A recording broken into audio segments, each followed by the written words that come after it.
Language exams എന്ന് പറയുമ്പോൾ നമുക്കറിയാം കുറേ എഴുതാനുള്ള എക്സാംസ് ആണല്ലേ. പക്ഷേ ഈ കുറേ എഴുതിയതുകൊണ്ട് മാർക്ക് പോകും, മാർക്ക് നഷ്ടമാവാൻ സാധ്യതയുണ്ട്. വേറെ ഒന്നുമല്ല, നമുക്ക് വിശക്കുമ്പോൾ നമ്മൾ ആവശ്യത്തിനുള്ള ഫുഡേ കഴിക്കാറുള്ളൂ, എക്സ്ട്രാ നമ്മൾ കഴിക്കേണ്ട ആവശ്യമില്ല. സെയിം വേ നിങ്ങളുടെ എക്സാം പേപ്പറിൽ പല മാർക്കിനുള്ള ക്വസ്റ്റ്യൻസ് ഉണ്ടാവും അല്ലേ. 2 മാർക്കിൻ്റെ, 4 മാർക്കിൻ്റെ, 6 മാർക്കിൻ്റെ, 8 മാർക്കിൻ്റെ ഒക്കെ ക്വസ്റ്റ്യൻസ് നമുക്കുണ്ട്. അപ്പോൾ 2 മാർക്കിനുള്ള ക്വസ്റ്റ്യൻ നിങ്ങൾ നന്നായിട്ട് പഠിച്ചിട്ടുള്ള ഒരു ക്വസ്റ്റ്യൻ ആയിരിക്കും. അപ്പോൾ ഓട്ടോമാറ്റിക്കലി നിങ്ങളുടെ ഉള്ളിലൊരു തോന്നലുണ്ട്, ഞാൻ നന്നായിട്ട് പഠിച്ചതാണല്ലോ, എനിക്ക് നന്നായിട്ട് എഴുതാൻ പറ്റും, സന്തോഷമൊക്കെ ഉണ്ടാവും, നിങ്ങൾ എഴുതി തുടങ്ങുന്നു. പക്ഷേ 2 മാർക്കിനാണ് എന്നുള്ള കാര്യം മറന്നുകൊണ്ട് നിങ്ങൾ കുറേ എഴുതാൻ വേണ്ടിയിട്ട് ഇരുന്ന് കഴിഞ്ഞാൽ നിങ്ങൾക്ക് ആ മാർക്ക് എന്ന് പറഞ്ഞാൽ 2 മാർക്കേ അവിടെ കിട്ടുള്ളൂ. പ്ലസ് 6ഉം 8ഉം 4 മാർക്കിൻ്റെ ക്വസ്റ്റ്യൻസ് അപ്പുറത്ത് വെയിറ്റിംഗ് ആയിരിക്കും.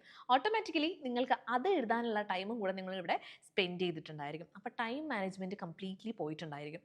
ഓക്കെ, അപ്പോൾ അങ്ങനെ മാർക്ക് കുറയാനുള്ള സാധ്യത നിങ്ങളുടെ മുന്നിലുണ്ട്. പലരും ചെയ്യുന്ന മിസ്റ്റേക്കാണ്. അപ്പോൾ കുറേ പഠിച്ചിട്ടുണ്ട് എന്ന് പറഞ്ഞിട്ട് കുഞ്ഞു മാർക്സിൻ്റെ ഒക്കെ ക്വസ്റ്റ്യൻസ് കാണുമ്പോൾ കുറേ എഴുതണം എഴുതണം എന്ന് തോന്നും, പക്ഷേ എഴുതരുത് കേട്ടോ. ഓക്കെ, അപ്പോൾ നിങ്ങൾ ശ്രദ്ധിക്കേണ്ട കാര്യം, 2 മാർക്കിനുള്ള ക്വസ്റ്റ്യൻസിന് 2 മാർക്കിനുള്ളത് മാത്രം നിങ്ങൾ അവിടെ എഴുതിയാൽ മതി. 2 സെൻറ്റൻസ് ആണെങ്കിൽ 2 സെൻറ്റൻസ് എഴുതിയാൽ മതി. 4 മാർക്കിനുള്ളതാണെങ്കിൽ 4 മാർക്കിനുള്ളത് എഴുതുക. ബാക്കിയുള്ള ക്വസ്റ്റ്യൻസിന് കൂടുതൽ സമയം നിങ്ങൾ സ്പെൻഡ് ചെയ്യണം. ഓക്കെ, അപ്പോൾ ഈ ഒരു കാര്യം മനസ്സിൽ വയ്ക്കുക. ഇനി മേലാൽ ഈ ഒരു മിസ്റ്റേക്ക് നിങ്ങൾ ചെയ്യരുത് കേട്ടോ. അപ്പോൾ എത്ര പേർക്ക് ഇങ്ങനത്തെ ഒരു മിസ്റ്റേക്ക് വരാറുണ്ട്, ഇങ്ങനത്തെ ഒരു മിസ്റ്റേക്ക് നിങ്ങൾ ചെയ്യാറുണ്ടോ എന്നുള്ള കാര്യം താഴെ കോമൻറ്റ് ബോക്സിൽ ഒന്ന് കോമൻറ്റ് ചെയ്യുക. അതുപോലെ തന്നെ ഈ ഒരു ഷോർട്സ് നിങ്ങൾക്ക് യൂസ്ഫുൾ ആയിട്ടുണ്ടെങ്കിൽ ഉറപ്പായിട്ട് ലൈക്ക് ചെയ്യുക, ഫ്രണ്ട്സിനൊക്കെ ഷെയറും കൂടെ ചെയ്ത് കൊടുക്കുക.